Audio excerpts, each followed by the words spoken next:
YouTube, my name is Mesa Sean, and welcome back to another Destiny 2 video. Alright folks, time for an obligatory huge news roundup video. Yeah folks, we have a ton of Destiny 2 news to go over in this video. I know I've kind of been on semi-vacation mode with the holidays and with New Year's, and man, I love making news videos, and yeah, we have a ton to go over in this video. So if you enjoy this video, hit that like button. If you're not a subscriber, hit subscribe, and if you really want to support the channel and join the Mesa Army, click the link in the description or click join on screen to become a Mesa Army channel member. Alright, without further ado, let's get into the news. On the 28th of January, we are going to get a new quest line for an exotic called Bastion. Now, Bastion is going to be a fusion rifle, however, it is kinetic. Now, this is not a linear fusion, this is a fusion. Now, there recently was a community event over in the Netherlands, and someone snuck their cell phone in there and recorded some gameplay. But we're not going to talk too much about that. I want to talk about the stats of this weapon, but more importantly, we have the full quest line, or for the most part, all of the quest steps that you need to complete to get this weapon when it does drop on the 28th. And there's a few things that I'm going to highly recommend you get done prior to this. This way, it makes it much easier to complete the quest. So take a look on screen right here, and we just see some basic clips of what this thing is. Now, according to this Reddit thread, and I will link all of my sources in the description, they went to this community event and they were playing 3v3 elimination. And in a nutshell, they said this thing is very overpowered. But then again, we say that about everything that hits Destiny, especially exotics. So the best way that they describe this weapon in terms of using it is that it's a pulse fusion rifle, and it's kinetic, as I mentioned before.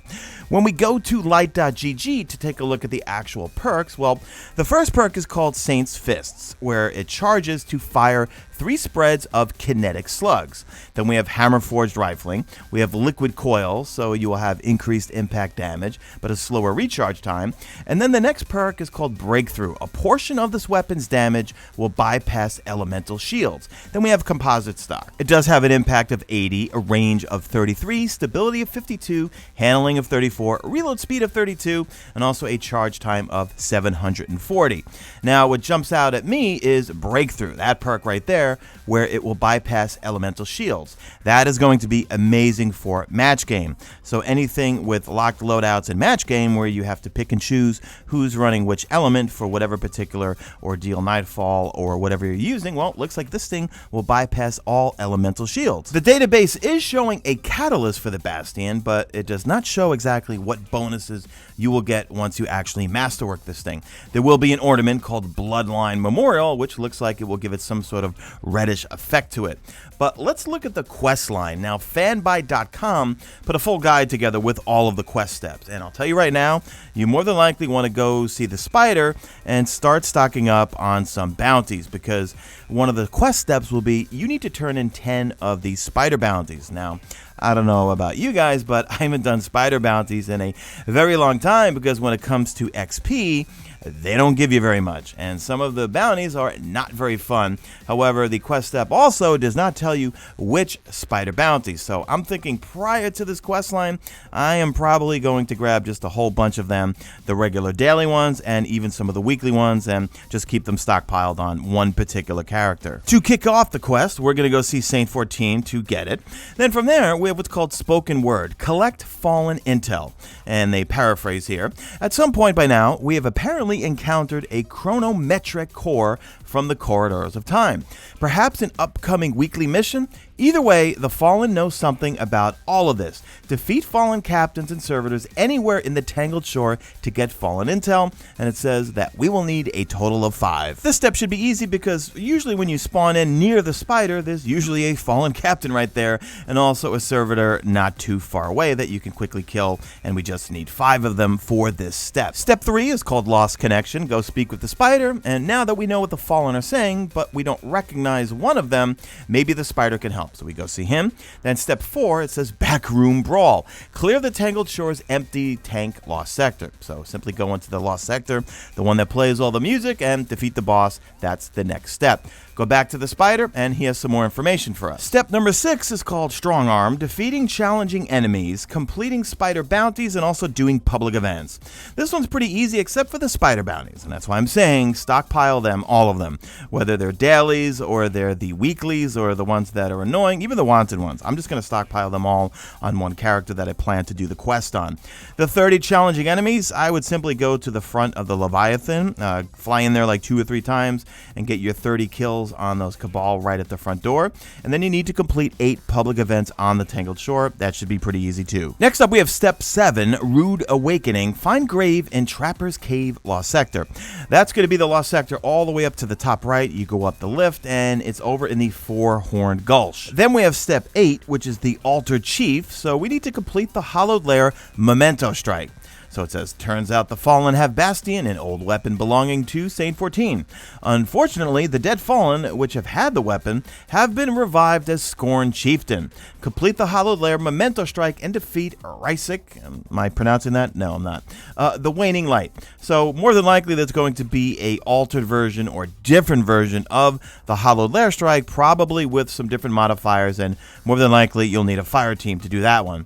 From there, we have Step 9. You simply go back to Saint 14, and then the quest is over, and he will give you your freshly polished off Bastion to run around the Crucible with. However, for myself as a PvE player primarily, I'm mostly looking forward to using this thing for elemental shields. Whether it's match game is on for Ordeal Nightfalls or just activities in general, you put this thing on, and it looks like, because it breaks all of them, you don't have to care what kind of shield, arc, solar, or void, this thing should break them. Moving along, there apparently is a secret perk, or secret hidden perk, whatever you want to call it, within Devil's Ruin, the new exotic sidearm that we just received this week. And, well, that was a short quest, although it looks like Bastion's going to have a little bit of a longer quest. Let me know in the comments section, have you been enjoying Devil's Ruin? I've been loving it. PvP, it's been a lot of fun, but in PvE, man, it is great not having to use Leviathan's Breath. Now I could finally just put the sidearm on, use whatever heavy I want, and that thing does wonders for unstoppable champions, but just big powerful enemies in general. It shreds them. So with Devil's Ruin, the main perk is called Close the Gap, so variable trigger. You could press and just shoot it like a normal gun, or you could hold it down and charge it up and fire a high-powered laser. But the second perk is called Pyrogenesis, so fully charging the laser is going to refill the magazine from your reserve. A Reddit user named AIM put this thread up, and I'm going to read some of this and also show you some clips on screen that they posted here. So apparently the hidden perk or secret perk is this. If you hold the trigger and charge the laser and then release the trigger right when it reaches the maximum charge, you're going to see a visually brighter and larger laser that will trigger Pyrogenesis and output 15 rounds of damage while also adding another 15 more rounds into the magazine from your reserves, meaning that you'll have 15 rounds in the magazine after the laser will stop firing, so you don't even have to reload. Now, it's a little tricky. I was trying to get it to proc myself, and it is a bit of a pain. And you do not get any more extra damage when you do have that visually brighter and larger laser. It's just you can get some more rounds out of it. But for an example, he says, if you do this right, the ammo counter will rise up to 30 when the laser fires, meaning it will deplete back to 15 when it's done. So this will take a lot of practice if you want to get it down, but I think this is more of a bug than a secret hidden perk, but you guys let me know in the comments section what you think. Let's talk about Destiny 2 in 2020, and there's 2 really good articles, which I will link in the description, one from the dailystar.com and then one from the Hollywood Reporter, where they actually got to talk to some folks at Bungie. Now, the first one I'm going to go over, and I will be paraphrasing some things here and also just reading some quotes directly from the developers to give you some context. But the first one is called Destiny 2 Story in 2020 will take completely different approach in future seasons, explains Bungie. The Hollywood Reporter article, simply called Destiny Narrative Leads Detail Latest Expansion, We're Setting the Stage. And to me, when I hear that, it just screams Trials hopefully is coming back, because all roads point to that, or at least it seems like that, and that seems to be the big rumor going around. But recall in some of the earlier Vidocs about Shadowkeep and all of the seasons, They say that as we progress throughout all the seasons, it's really going to culminate into something really epic by the end. What I'm hoping on is that we get to face the darkness, learn more about the pyramid ships, and we're going to learn some more from these 2 articles. So let's dive into some things here. So kicking it off with 2020, Rachel Levine from Bungie says, we're going to 100% continue to experiment with the way Destiny tells stories as we head forward.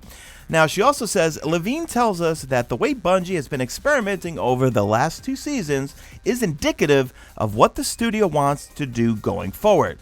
That is, the incremental method of storytelling has really found its feet in the seasonal cadence since Shadowkeep dropped. The narrative leads, the writers we have, they're all very excited to take Destiny in a completely different approach with the help of Luke Smith on the franchise team. All the developers are in alignment with wanting to go in a new direction. Now, let me stop here for a second, and what do you think of the comment section about how they've been telling the story in the last 2 seasons? Obviously, with Shadowkeep dropping and Season of the Undying, well, there was a lot of story to tell there. We saw the pyramid ships and, well, there was lots of do and also lots of lore. In Season of the Dawn, okay, we've been learning stuff through lore. We got to meet Saint 14 and learn some things about him. Osiris seems to be back in the mix here, and I think it's been okay, but from a player experience, I'm not exactly blown away in terms of the way they're telling the story in Season of the Dawn. Now, they continue with, people on the team want to pursue the things that they have not been able to pursue. Stories are still beginning and burgeoning, and there's an excitement in the team about where the future's going. And they say here at this point, the PR leans in to tell us that the seasonal team and also the design team have had a closer working relationship with the franchise team headed up by Destiny veteran Luke Smith since the launch of Shadowkeep. Now, Deej chimes in here, and this also leads me a big tip off as to, yeah, Trials has to be coming back. Deej says, there's an overall creative vision about Destiny and how we want the world to evolve and what stories we're building to.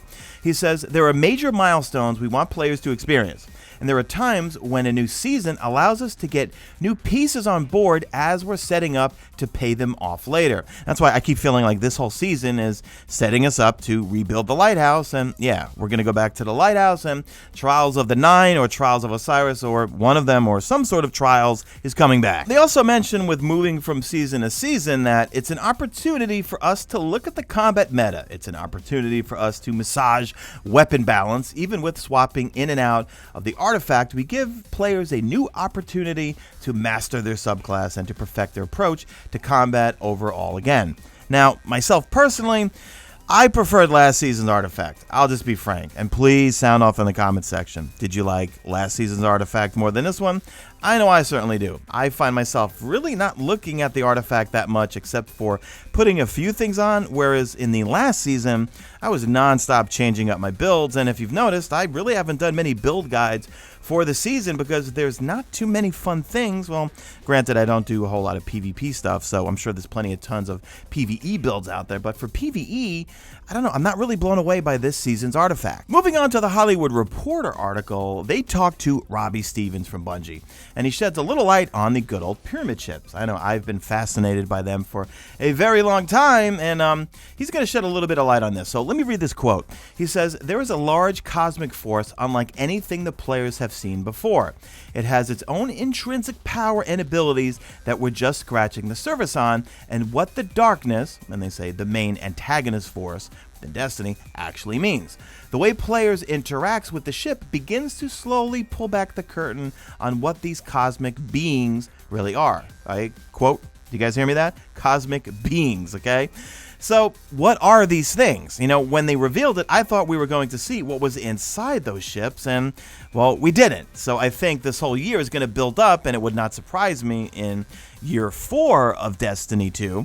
Well, hopefully we'll get to see a new enemy race, and, well, it's going to be the darkness or whatever these bad guys are from the pyramid ship. Robbie Stevens says, we don't want to say exactly what they are. It's going to unfold. But then Nico Stevens, a narrative designer, chimes in and says, what they are is being told through the lenses of characters. Even if someone directly references it, they're given their point of view. And he says, moving these through lines forward, these big touchstone releases like Shadowkeep are going to unfurl those stories. We're actively watching how our community reacts to these things. They may start caring about something we didn't think was that important, and we realize we have to spend more time on it. Those are all the main things I wanted to cover in the articles, but I will link them in the description. There's some other things in there, but most of it you probably already know. But I'm predicting probably by the 4th season, hopefully we'll get to see what's in the pyramid ships or what this cosmic force is, and maybe even fight them, but that's probably not going to be until the next year's big DLC drop. Anyway, I hope you stayed to the end of this video because I love making news videos, and this has been a lot of fun for me. So if you did make it to the end, you know what to do. Leave me a good old hashtag made it to the end if you did make it to the end. If you'd like to join the Mesa Army and further support this channel, and join our Mesa Army Discord, our Mesa Army Destiny community. We're actually putting together a Mesa Army channel member podcast hopefully soon. We're going to have a little bit of a meeting this weekend to discuss that. And also, if you need a clan, we've got a bonus perk as being a channel member. If you need a clan, we've got one for PC, one for PS4, and one for Xbox. That's it, guys. Do me a favor. Drop a like in this video, only if you see fit. Follow me on Twitter at MesaSean. Check out my stream. Usually know it's on YouTube, and that's it. I am out of here like Vladimir.